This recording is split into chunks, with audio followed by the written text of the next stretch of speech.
بسم اللہ الرحمن الرحیم۔ سورۃ البقرہ آیت نمبر 104۔ یہ وہ آیت ہے جس کے شروع میں اللہ تعالیٰ نے اہل ایمان کو بڑی محبت، بڑے پیار، بڑی شفقت کے ساتھ یا ایھا الذین آمنوا کہہ کر دو حکم دیے ہیں۔ آج کے درس کے اندر اسی آیت کو ہم سیکھنے کی کوشش کریں گے، سمجھنے کی کوشش کریں گے۔ اعوذ باللہ من الشیطان الرجیم۔ یا ایھا الذین آمنوا، اے ایمان والو، لا تقولوا راعنا، نبی پاک صلی اللہ علیہ وآلہ وسلم کو راعنا کہہ کر نہ بلایا کرو۔ وقولوا انظرنا، بلکہ نبی پاک صلی اللہ علیہ وآلہ وسلم کو انظرنا کہہ کر بلایا کرو۔ واسمعوا، اور بات کو خوب غور سے سنا کرو۔ وللکافرین عذاب علیم، اور کافروں کے لیے دردناک عذاب ہے۔ محترم سامعین، اس آیت کا شان نزول یہ ہے کہ یہودی آقا دو صلی اللہ علیہ وسلم سے بڑا بغض، حسد، غصہ کیا کرتے تھے، اور آقا دو صلی اللہ علیہ وسلم کی گستاخی، بے ادبی کا کوئی موقع ہاتھ سے جانے نہیں دیتے تھے۔ خاص طور پہ آقا دو جہاں صلی اللہ علیہ وآلہ وسلم جب اپنی مجلس کے اندر تشریف فرما ہوتے، صحابہ کرام رضوان اللہ تعالیٰ عنہم اجمعین آپ کے ارد گرد بیٹھے ہوئے ہوتے، آپ صلی اللہ علیہ وسلم کوئی بات سمجھا رہے ہوتے، تو اس وقت یہ ایک گستاخی اور بے ادبی کیا کرتے تھے جس کا اس آیت کے اندر اللہ تعالیٰ نے ذکر کیا ہے۔ ہوتا یوں تھا کہ آقا دو جہاں صلی اللہ علیہ وسلم کوئی بات ارشاد فرماتے، صحابہ کو سمجھ نہ آتی، صحابہ کرام رضوان اللہ تعالیٰ عنہم اجمعین آقا دو جہاں صلی اللہ علیہ وسلم سے فرماتے، اے اللہ کے رسول صلی اللہ علیہ وسلم، اس بات کو دوبارہ دہرا دیجئے، اس بات کو دوبارہ کہہ دیجئے، ہمیں سمجھ نہیں آئی۔ اور یہ لفظ استعمال کیا کرتے، راعنا، ہماری رعایت کیجئے، ہمارا خیال کیجئے، ہمارا لحاظ کیجئے، ہمارے ذہنوں کے اندر بات نہیں بیٹھتی، دوبارہ دہرا دیجئے۔ تو آقا دو جہاں صلی اللہ علیہ وآلہ وسلم بات دوبارہ دہرا دیا کرتے۔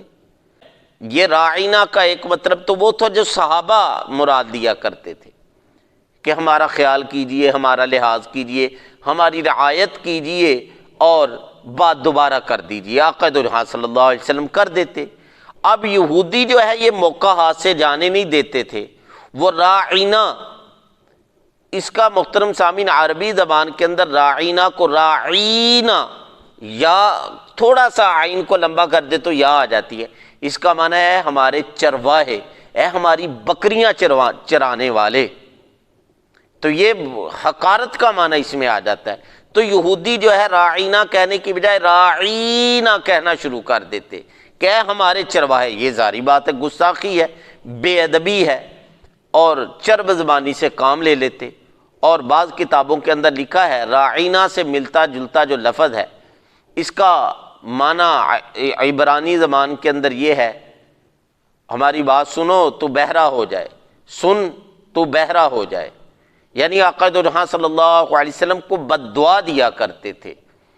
تو اللہ تعالیٰ کو یہ پسند نہ ہوا کہ میرے محبوب صلی اللہ علیہ وسلم کی تھوڑی سی بھی گستاخی اور بے ادبی ہو۔ اللہ تعالیٰ نے فوراً فرما دیا کہ اے ایمان والو، تم نے راعنا کا لفظ ہی نہیں بولنا، راعنا کا لفظ ہی نہیں بولنا، بلکہ کیا کہنا ہے آئندہ اگر کوئی بات سمجھ نہ آئے، آقا دو جہاں صلی اللہ علیہ وسلم سے کہنا ہے انظرنا، ہماری طرف نظر کیجئے، ہمیں دیکھیے، ہماری طرف نظر کرم کیجئے۔ اور پھر آگے اللہ تعالیٰ نے مزید تاکید کرتے ہوئے ارشاد فرمایا واسمعوا، پہلی بات کو غور سے سن لیا کرو تاکہ دوبارہ پوچھنے کی ضرورت نہ پڑے۔ اور ساتھ ہی اللہ تعالیٰ نے فیصلہ سنا دیا کہ یہ جو میرے محبوب صلی اللہ علیہ وسلم کی گستاخیاں، بے ادبیاں کرتے ہیں، یہ کافر ہیں، وللکافرین عذاب علیم، اور کافروں کے لیے دردناک عذاب ہے۔ یہ تو محترم سامعین اس آیت کا شان نزول اور ترجمہ اور تفسیر مختصر سی تھی۔ اب آ جاتے ہیں ہمارے لیے اس کے اندر سبق کیا ہے۔ دیکھیں، یہ راعنا کا جو لفظ تھا یہ ذو معنی لفظ تھا۔ صحابہ اس سے کیا لیتے؟ ہماری رعایت کیجیے، ہمارا لحاظ کیجیے۔ اور یہودی اس سے مراد کیا لیتے؟ تو سنے نہیں، بہرا ہو جائے، یا راعینا کہہ کر اس سے مراد لیتے ہیں ہمارے چرواہے۔ تو ذو معنی لفظ یہ کنہوں نے شروع کیا؟ یہودیوں نے بولنا، یہودیوں نے۔ تو آج ہم اپنی زندگی کے اندر، اپنے معاشرے کے اندر کتنے ذو معنی لفظ بول دیتے ہیں کہ جن کے اندر ظاہری مطلب تو صحیح ہوتا ہے لیکن دوسرے کو ہم سنا رہے ہوتے ہیں۔ پنجابی کے اندر تو وہ مشہور ہے نا، کواں تینوں سناواں نونو، یعنی کہتی بیٹی کو ہوں، سناتی جو ہے وہ بہو کو ہوں۔ تو ایسا نہیں ہونا چاہیے۔ کئی ایسے جو ہے وہ مواقع آتے ہیں، لوگوں کی زبان سے یہ سننا پڑتا ہے کہ اصل میں یہ میں نے بات تجھے نہیں کی، میں نے وہ اس کو سنائی ہے۔ یعنی ذو معنی لفظ ہم جو ہے وہ بول دیتے ہیں، خاص طور پر پنجابی کے اندر بھرمار ہے۔ تو یہ کیا محترم سامعین یہودیوں سے مشابہت نہیں ہے؟ کیا یہ یہودیوں کے طریقے پر نہیں چل رہے؟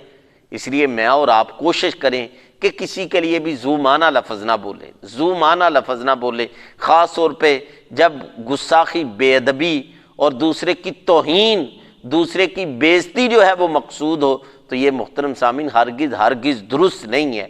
یہ ایک سبق اس آیت کے اندر میرے اور آپ کے لیے ہے کہ ذو معنی لفظ نہ بولیں جس کے اندر ظاہری طور پر تو دوسرے کو یہ محسوس ہو رہا ہو کہ میری عزت ہو رہی ہے، میرا جو ہے وہ مقام و مرتبہ بیان کیا جا رہا ہے، میری شان بیان کی جا رہی ہے، مجھے بڑا سمجھا جا رہا ہے، مجھے اچھا سمجھا جا رہا ہے، لیکن حقیقت میں اس کی جو ہے وہ بےزتی کی جا رہی ہو۔ ایسا نہ کرے، ایسا لفظ استعمال نہ کریں کہ جس سے ظاہری معنی دوسروں کی عزت و احترام کا ہو لیکن حقیقت میں آپ جو ہیں ان کی بےزتی کر رہے ہوں۔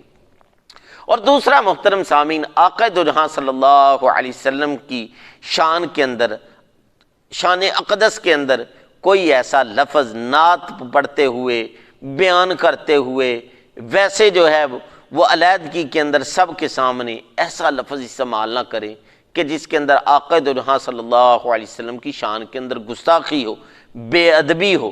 اور یہ آج کی آیت تھی، یا ایھا الذین آمنوا لا تقولوا راعنا، اے ایمان والو میرے نبی کو راعنا کہہ کر نہ پکارا کرو، کیونکہ اس لفظ کے اندر گستاخی اور بے ادبی کا بھی ایک معنی آتا ہے۔ وقولوا انظرنا، بلکہ میرے نبی پاک صلی اللہ علیہ وسلم کو انظرنا کہہ کر پکارا کرو، کیونکہ انظرنا کے لفظ کے اندر کوئی گستاخی، بے ادبی کا معنی نہیں آ سکتا۔ واسمعوا، اور یہ بات کو پہلے ہی غور سے سن لیا کرو تاکہ دوبارہ تمہیں یہ کہنا ہی نہ پڑے۔ اور جو میرے نبی پاک صلی اللہ علیہ وسلم کی گستاخی، بے ادبی کرتے ہیں، یہ کافر ہیں، یہ منکر ہیں۔ وَلِلْكَافِرِينَ عَذَابٌ عَلِيمٌ، اور ایسے کافروں کے لیے دردناک عذاب ہے۔ اللہ تعالیٰ سے دعا ہے اللہ تعالیٰ ہم سب کو دین اسلام کی صحیح سمجھ عطا فرمائے اور اس کے مطابق اپنے عقائد کو اور اپنے اعمال کو درست کرنے کی توفیق عطا فرمائے۔ انشاءاللہ العزیز کل پھر جو ہے وہ حاضر ہوں گا دوسرے یا ایھا الذین آمنو کے ساتھ۔ اللہ حافظ، السلام علیکم ورحمۃ اللہ۔